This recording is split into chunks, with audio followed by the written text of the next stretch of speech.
Radhe Radhe Govinda Govinda Radhe Radhe Radhe Govinda Govinda Radhe. Today we are continuing with reading of Saints of Vraja. We are reading actually about Sri Jagannatha Das Babaji. So last time we started with the story. So he was one of the Siddha saints who lived a very long life, allegedly 147 years. So a really long life. And when he was 125, even there are some photos on the internet or paintings that can be found from that time. So today we will continue with the story from the page 74, from the third part. It's saying, the Siddha saints sometimes perform miracles, even without knowing or willing. If you give me 1 second just to close the door because so much noise from outside. So the Siddha saints sometimes perform miracles, even without knowing or willing. In the state of bhava, or ecstasy, brought about by stimulation of the sentiment of divine love, miracles happen automatically. Because in that state, the saint is in tune with the Lord, the infinite source of inconceivable power or energy, or achintya shakti, that transcends the laws of nature or science. This happened in the case of Baba on numerous occasions. Once a kirtana party passed by the side of his cottage in Navadvip. On hearing the kirtana, Baba asked Bihari to take him near the party. Bihari was his servant who was taking him everywhere because he couldn't walk. So Bihari at once lifted him on his shoulders and took him there. Baba laid himself prostrate before the party in obeisance. Soon after, the kirtana song filled him with such ecstasy that he stood up and began to sing and dance with the party. He was no more the bent-up old man who had to be carried by Bihari on his shoulders. He was walking along with the party and singing and dancing with them. As he sang and danced, he leaped 2 or 3 feet above the ground in ecstasy, and sometimes fell unconscious on the road.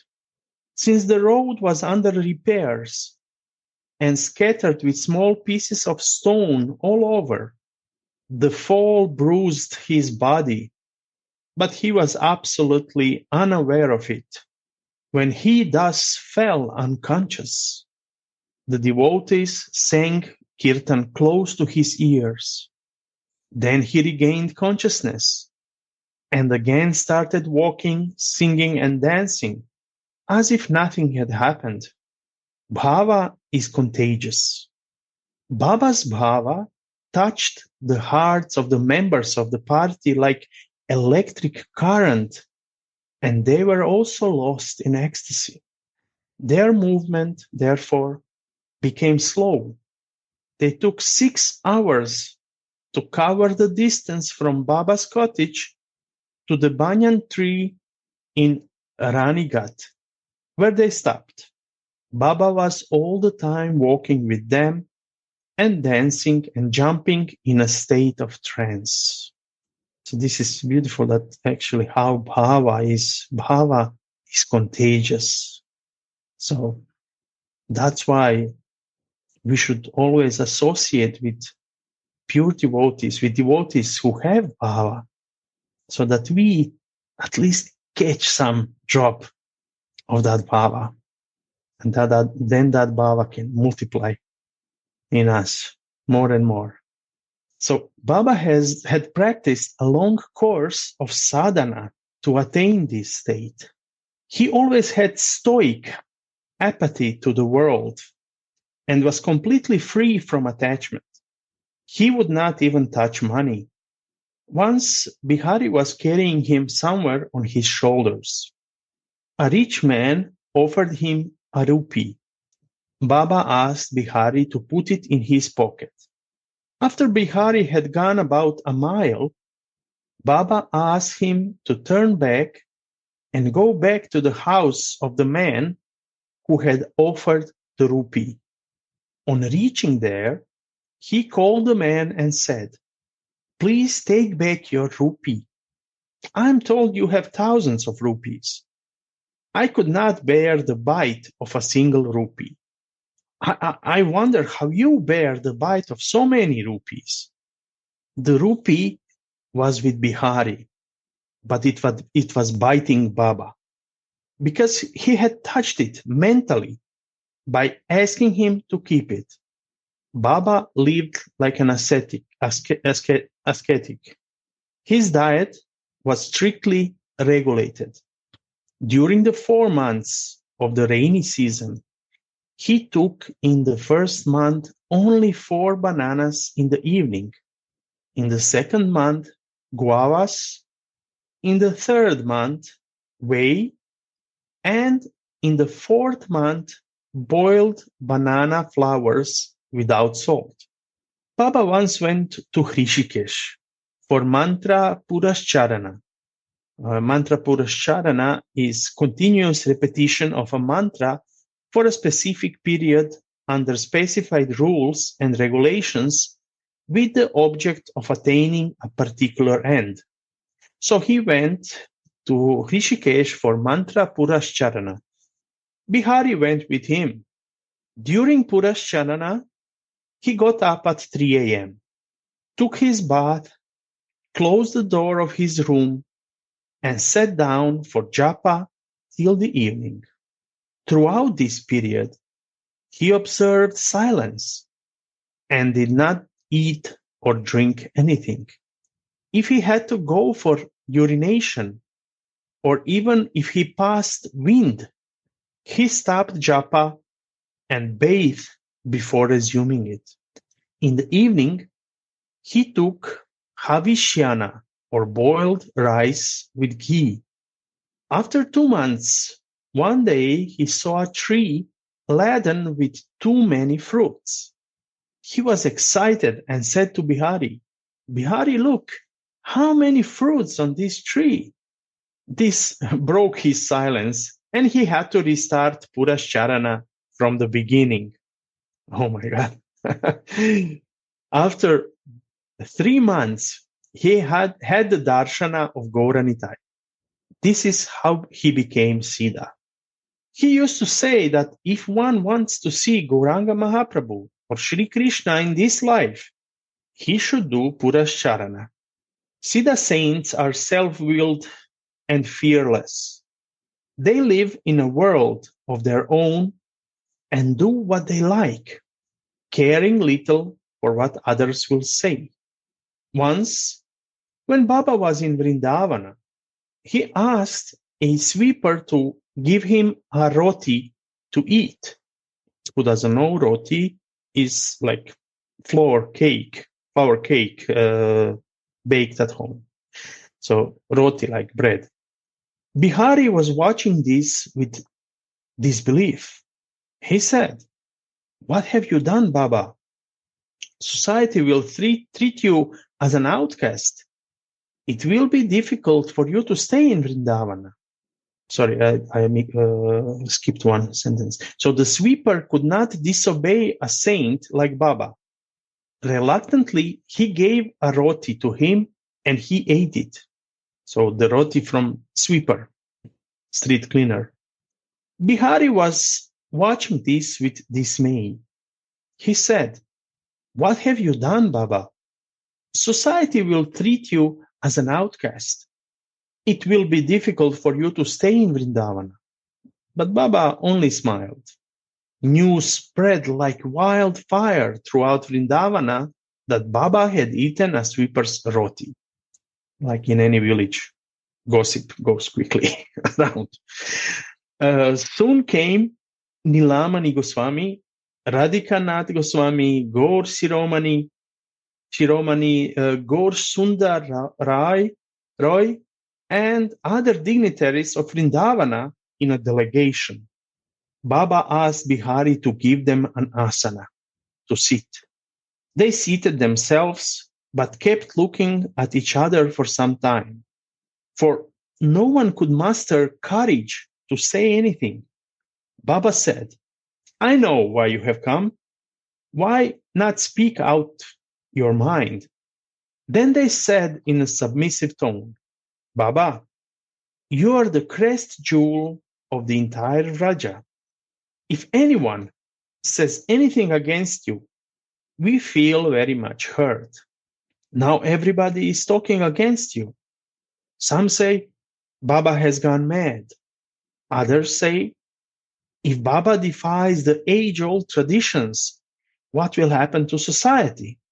Baba replied, you are all learned people. Do you not know the importance of the Raja or dust of Vrindavana? It is so charged with Krishna Prema that even Brahma longs to be a particle of it. Is not the sweeper of Vrindavana, who serves the Raja and rolls and bathes in it incessantly, therefore purer than anyone else? No one could say anything further. Baba was self-willed to such an extent that at times he treated even the deities he worshipped as he liked. Once he was living in Suryakund in Vraja. The people of Suryakund had made a cottage for him, but Baba wanted to serve Gauranitai, so they also made a temple for the deities. Bihari brought two beautiful deities of Gauranitai from Bengal. They were duly installed in the temple. The deities were made of brass and glittered like gold. One night, some robbers came while Baba was doing bhajana. They said, Baba, we are robbers. You must give us all that you possess. But Baba said, what do I possess? I'm only a servant. The masters are in the temple. You go to them. So the robbers entered the temple. They were overjoyed to see the deities. They thought the deities were made of gold. So they wrapped them in a blanket and wanted to run away. But the chief of the robbers, who was carrying the deities, struck against the top frame of the door and fell down along with the deities. Thinking that to be an ill omen, the robbers left the deities and ran away. Next morning, Baba asked Bihari to give away the deities to someone in Vrindavana. Bihari took the deities to Vrindavana and gave them to one Ma Goswamini of Gayasapur. At present, the deities are installed in a temple in Gopal Bagh in Vrindavana. They are known as Sonar or Golden Gauranga and Nitai. After some time, Baba again said to Bihari, Bihari, I do not feel happy without a deity. Get me a deity of Mahaprabhu from somewhere. Bihari brought an image of six-armed Mahaprabhu from Dinu Babaji, a Manipuri Vaishnava who lived in the village Mukara near Radhakund. The deity was duly installed and worshipped by Baba for 10 years. After 10 years, he said to Bihari, go and give the deity to someone in Vrindavana.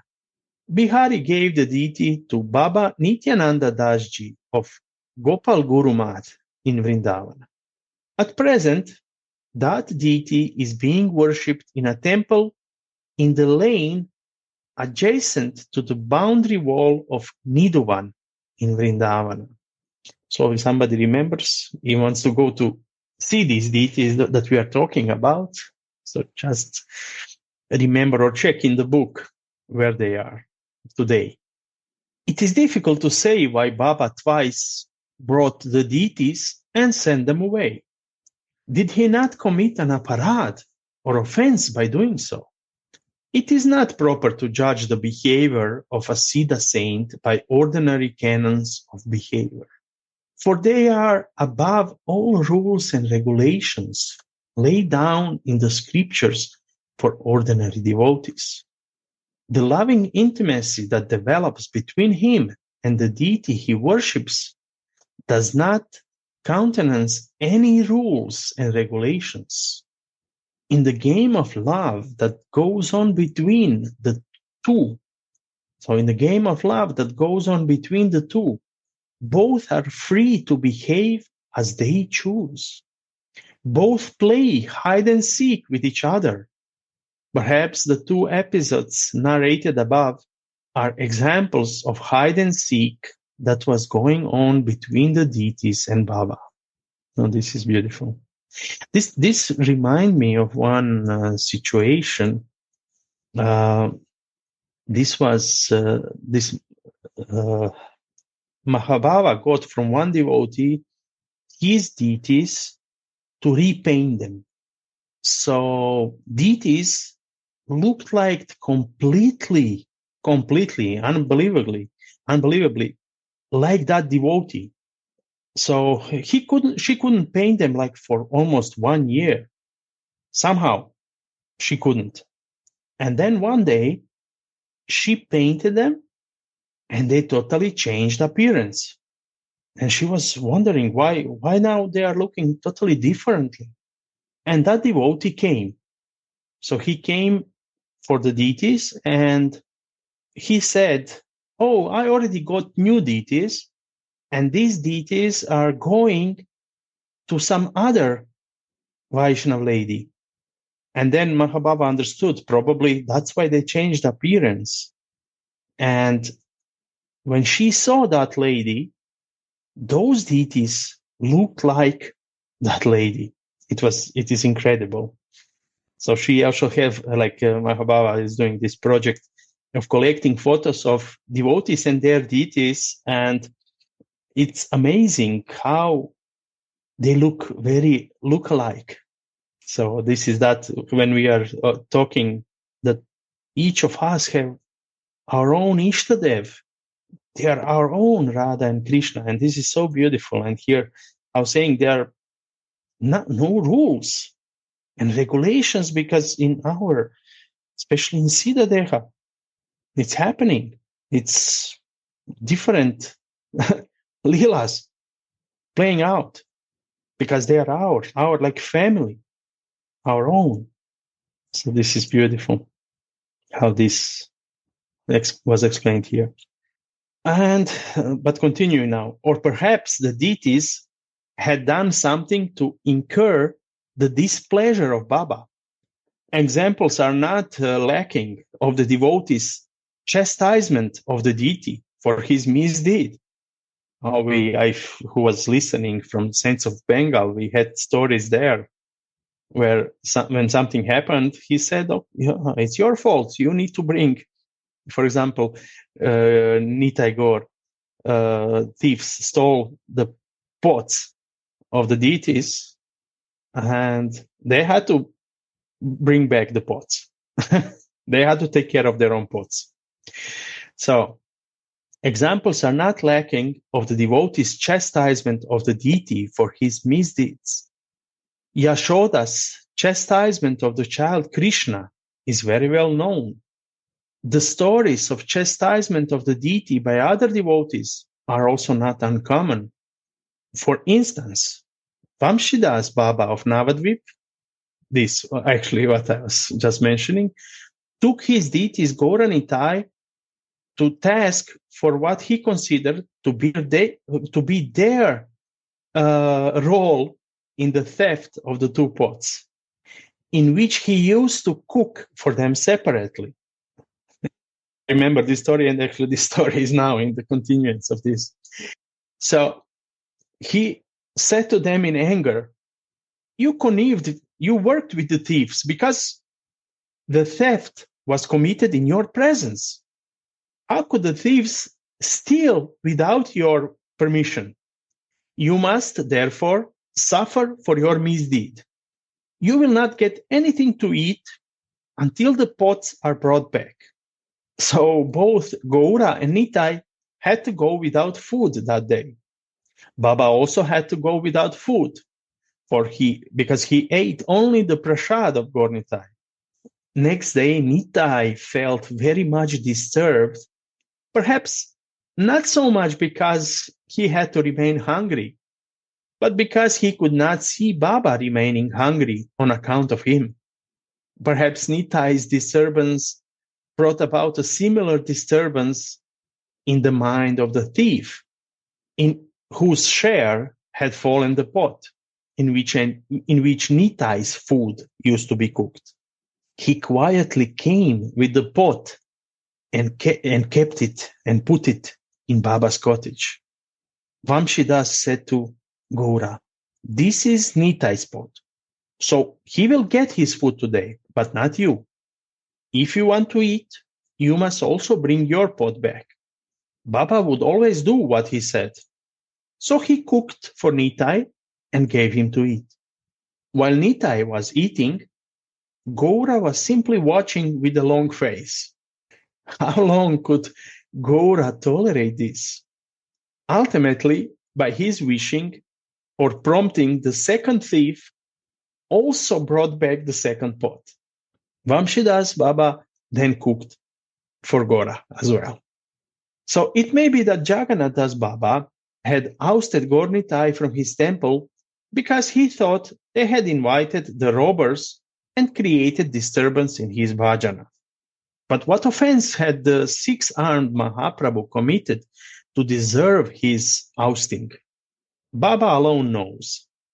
The ways of the saints who have realized the Lord are no less inscrutable than the ways of the Lord himself.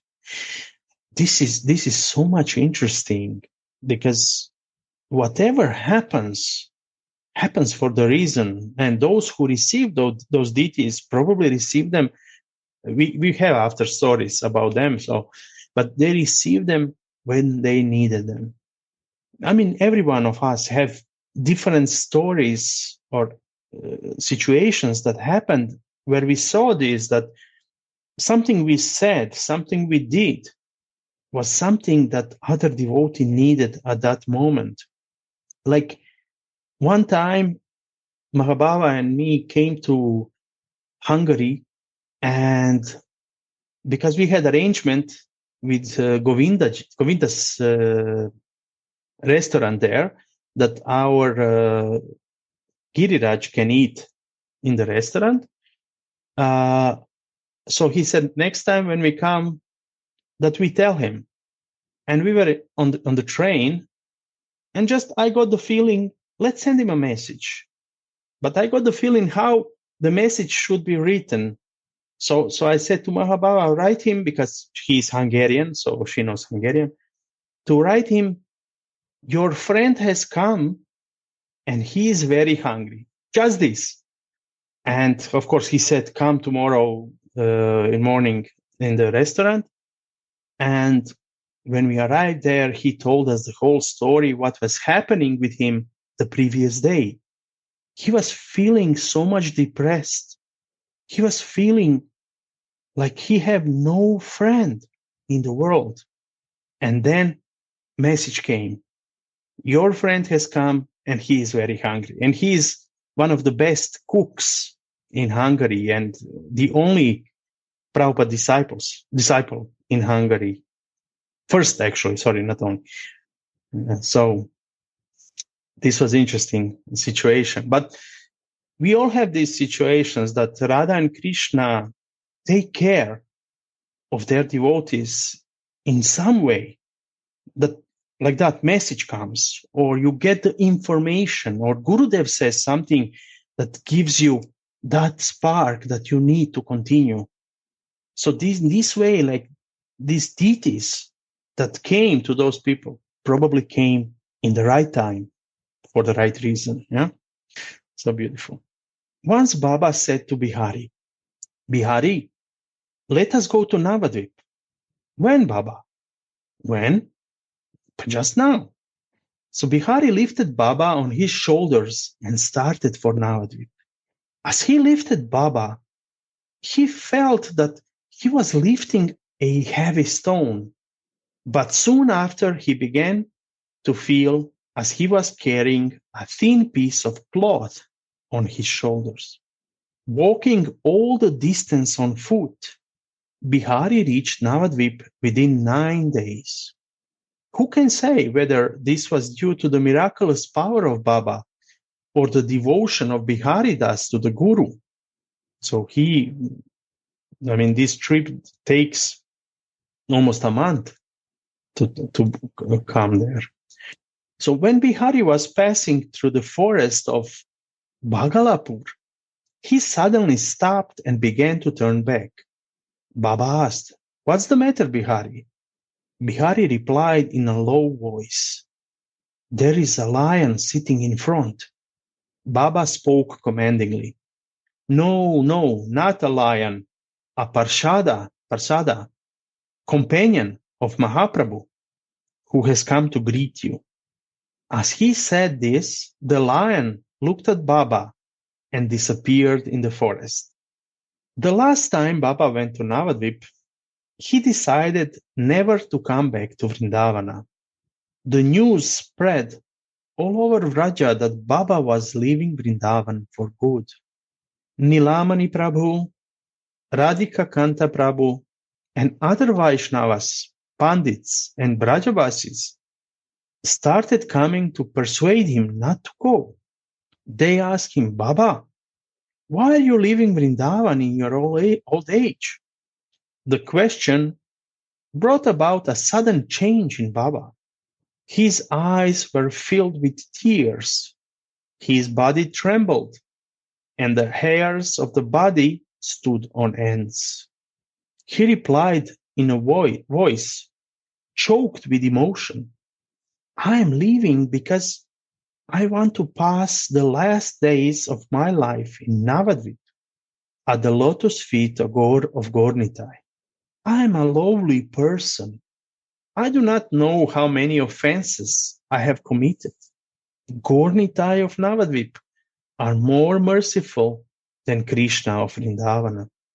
They condone the offenses of the jiva, give him a loving embrace, and accept him as their parshada or companion or servant." On way to Navadvip, Baba stopped at Ambika Kalna to meet his old friend and godbrother, the great saint Bhagavan Das Babaji of Kalna. The scene of their meeting was unique. Never had the persons who were present at the meeting seen such a scene before. On seeing each other, both the saints were so filled with joy that they clasped each other and interlocked in each other's loving embrace, began to roll on the ground in a fit of emotion. This continued for hours. Both seemed to have been in samadhi. It appeared that the samadhi would never break. There was nothing unnatural about it, because it was not a meeting between ordinary persons, but a meeting of hearts between two devotees who had realized Krishna and whose hearts were overflowing with Krishna prema. Prema is so powerful that it makes not only the devotees, but even Krishna rock and roll and dance and in ecstasy. This is from Chaitanya Charitamrita, chapter 3, 18, verse 17. The disciples of the two saints, however, became very anxious. Vishnudas Baba, the foremost disciple of Bhagavan Das, said to Bihari, "It is now 11 p.m. We must do something to bring them back to consciousness. Jagannatha Das Baba must be very tired and hungry after his long journey. He must have something to eat." Bihari said, "Yes, Baba had not had even a morsel of food for the last 3 days." As he said this, he lifted Jagannatha Das Baba in his lap and began to massage his chest. After some time, Baba regained consciousness, and looking at Bihari, he said, "Bihari, have you taken food?" "How can I, Baba, until you have eaten? You have not yet taken anything, and it is now 11 o'clock at night." "Night? No, it is evening." Everybody was laughing. Baba stayed with Bhagavan Das Baba for 10 days and then went to Navadvip. On reaching Navadvip, Bihari asked, "Baba, in which ashrama would you stay?" Any ashrama in Navadvip would have gladly welcomed Baba. But Baba said, "I will not go to any ashrama. I will stay under a tree." So he stayed under a tree. After some time, Bihari, with the help of Sri Kedarnath Datta, known as Bhaktivinoda Thakur, purchased a piece of land near the tree and built 2 thatched cottages on it. Later, 3 cottages were built and a boundary wall erected around them by Sri Vanamali Rai Bahadur of Tarash. Baba lived here for 32 years. He left the body at the age of 147. There was a Keli Kadamba tree in Baba's ashrama under which he used to sit for meditation and chant Hare Krishna. After Baba's disappearance, the tree began to dry up and its bark fell off. On its naked body, the tree's body, on its naked body appeared the words Hare Krishna, which, though not very distinct, could easily be read. 4 or 5 days before Baba left the body, he said to Bihari, "Bihari, you have rendered so much service to me, but I have not yet been able to do anything for you. Today, I will give you 4 or 5 cartloads of wealth." And Bihari said, "Well said, Baba. You do not have anything except a broken pot, Karava pot, and you will give me cartloads of wealth. Oh, Bihari, you do not understand. I will ask Mahaprabhu, and he will easily arrange. But you let me know whether you want me or wealth." "I want you, not wealth," Bihari replied quickly. Baba was happy to hear this. He said, "Very good, Bihari. By opting for me, by choosing me, you will have me, but not wealth. At the same time, you will not have to suffer for want of anything. You will live for 100 years. Always chant Harinam. Kali will not be able to do any harm to you. You will be blessed with the vision of Gaura Nitai." Nothing is known about the early life of Jagannatha Das Baba, except that he had taken Diksha from Sri Jagadananda Goswami of Sringaravat of Vrindavana, and Vaishnava sannyas from Siddha Sri Krishna Das Baba of Govardhan. Baba had a large number of disciples, some of whom became Siddhas. So among his Siddha disciples, the names of the following may be mentioned: Sri Bihari Das Babaji, then Sri Bhagavan Das Babaji, Sri Gaura Das Babaji of Navadvip, Sri Rama Hari Das Babaji of Vrindavana, Sri Nityananda Das Babaji of Varshana, Sri Krishna Das Babaji of Kadamba Kandi. Baba used to give valuable advice to the sadhakas. For instance, he said, "You must avoid the company of women or the company of a man who keeps the company of women, or even the company of a man who is in any way associated with the person keeping the company of women. If you want to realize the supreme end, you must repeat Harinam regularly and steadfastly. Regularity is important. It should be maintained even at the cost of one's life. You should not forget Gaura, for he is even more benevolent and merciful than Krishna. Krishna is like a just ruler who takes into account your offenses in his administration of justice. Gaura does not take into account your offenses. While Krishna is interested more in dispensation of justice, Gaura is interested more in dispensation of mercy, kripa.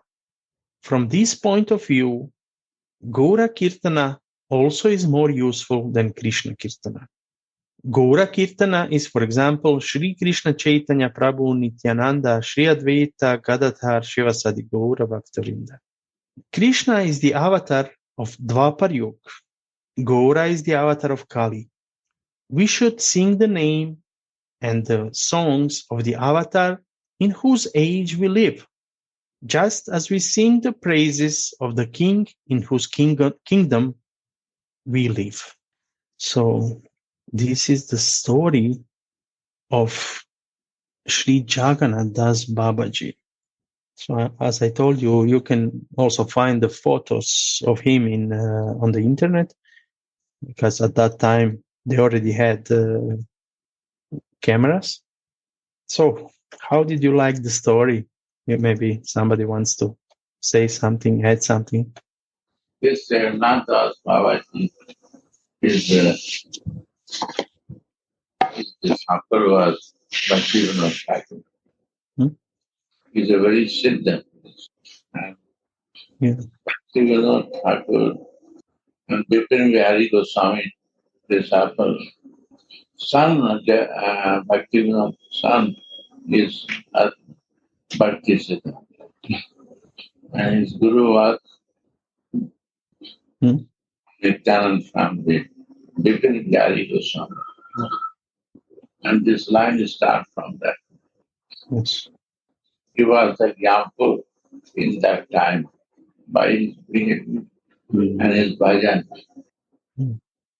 You read the first line, start from where? One word was from where you start. Today you read. Yes. First line. 1 second. 74. So the first line that I was reading today is that the Siddha saints sometimes perform miracles even without knowing or willing. I don't know if you meant. In the state of bhava or ecstasy brought about by stimulation of the sentiment of divine love, miracles happen automatically, because in that state the saint is in tune with the Lord. You see, this is tune with the Lord. He has no other tuning, only with the Lord. He do, but very detached. Only tune with one. Yes. Yes, this is that to be in the flow, actually. He's an observer. Viewer. Yeah. And actually that we allow, that actually we are guided by our Ishtadev. Yes. Without tuning, realization. Yes. So beautiful. So maybe somebody wants to add something more, or so our next Sangha is Italian Sangha. So I can't stay longer because I have some business meeting after. But I wish you great time in Italian Sangha and that you receive everything that you need. Thank you everyone for listening. So next time we are continuing with the story of 1 second. Right? Sorry? Bhakti Siddhanta. Oh, no. Bhaktisiddhanta was actually in the book of Saints of Bengal. This is Saints of Vraja. Yeah. So they are intertwined somewhere. So actually, next one is Shri Gaur Kishore Shiromani. Gaur Kishore, yes. Gaur Kishore Das Babaji. Yes. Who is the guru of Bhakti Saraswati? No, Gaur Kishore. Yes. He has two gurus. One is, Vipin Bihari Goswami and Gaur Kishore. Yes. Okay. Thank you, everyone. Radhe Radhe Radhe. Radhe Radhe. Radhe Radhe. Radhe Radhe Govinda Govinda